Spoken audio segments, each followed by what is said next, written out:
Здравствуйте, меня зовут Уразбаева Лана Нурлановна. Я учусь в 3 классе, школа гимназии номер 7 имени Гали Урмановна. Сегодня я хочу исполнить стихотворение Мукагали Макатаева на казахском языке. Его строки наполнены глубокой мудростью, любовью и искренними чувствами. Каждое его слово живет в сердце народа, а его поэзия — это голос души. Я надеюсь, что смогу передать всю красоту и силу этих строк. Қарлығаш, кішкентай қарлығаш, қарандар жинеткен нақ.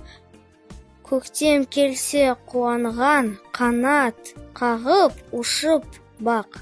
Үйір сыртында шырылдап, оясында тұр алан. Кішкентай досым-ау, қанаттарын тым алан.